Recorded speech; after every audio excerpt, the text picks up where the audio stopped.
আগ্রার তাজমহলের সামনে দেশি বিদেশি একদল টুরিস্টের মাঝে একদিন দেখা গিয়েছিল এক অদ্ভুত দর্শন মানুষকে।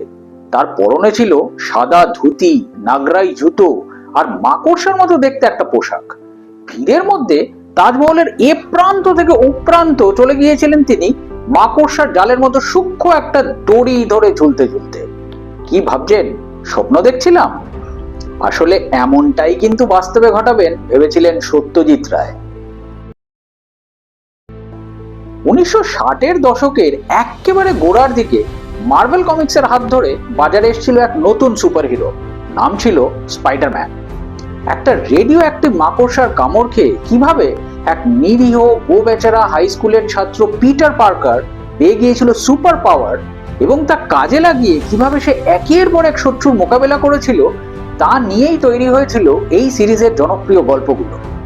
2004 সালে গথাম এন্টারটেইনমেন্ট গ্রুপ ভারতে প্রকাশ করেছিল স্পাইডারম্যান ইন্ডিয়া, যা ছিল এই স্পাইডারম্যানের একটা ভারতীয় সংস্করণ। তিনজন ভারতীয় অ্যানিমেটর শরৎ দেবরাজন, সুরেশ সীতারামন এবং জীবন কাঙের ব্রেন চাইল্ড এই ভারতীয় স্পাইডারম্যানের গল্প পরবর্তী সময়ে আমেরিকাতেও বই আকারে প্রকাশিত হয়। এর প্রায় বছর 20 পরে 2023 সালে বড় পর্দায় জায়গা করে নিল সেই Indian Spider-Man. Spider-Man across the spider ভার্সে পবিত্র প্রভাকরকে দেখতে পেল সারা দুনিয়া।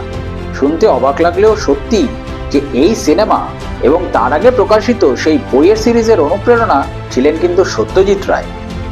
1984 সাল কান চলচ্চিত্র উৎসবে সে বছর পাম দিওরের জন্য নমিনেশন পেয়েছিল ঘরে বাইরে।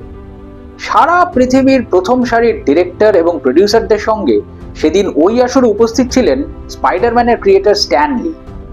সেখানেই তার সাথে আলাপ হয়েছিল সত্যজিৎ রায়ের। পরে অবশ্য নিউ ইয়র্কেও দেখা হয়েছিল তাদের, হয়েছিল দেদার আড্ডা। অনেক বিষয় আলোচনার মাঝে উঠে আসে স্পাইডারম্যানের কথাও।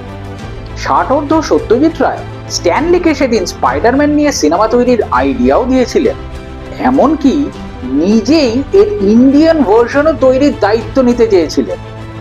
পথের পাঁচালী চারুলতার পরিচালকের মুখে এরকম প্রস্তাব শুনে স্ট্যানলির সেদিন প্রায় আত্মারাম খাঁচা ছাড়া হওয়ার জোগাড়। Great things beyond our imagination, এমনটাই সেদিন তার মনে হয়েছিল। যাই হোক, পরবর্তীকালে সেই আলোচনার খুব বেশি দূর এগোয়নি এবং সত্যজিৎ রায়েরও আর স্পাইডার ভার্সে এন্ট্রি নেওয়া হয়ে ওঠে। শঙ্কু, তারিণী খুড়ো, ফেলুদা স্রষ্টার হাত ধরে স্পাইডারম্যানের এদেশে আগমন হলে যে কি দুর্দান্ত একটা ব্যাপার হতো, সেটা ভেবেই শিহরিত হচ্ছি। এরকম আরো অনেক মজার মজার ট্রিভিয়া জানতে চাইলে চোখ রাখতেই হবে কুইজো ক্রেজির ইউটিউব চ্যানেলে। আর হ্যাঁ, ভালো লাগলে অবশ্যই সাবস্ক্রাইব করতে কিন্তু ভুলবেন না। তাহলে সবার সঙ্গে আবার দেখা হবে পরের পর্বে আরেকটা ইন্টারেস্টিং ট্রিভিয়া নিয়ে। নমস্কার।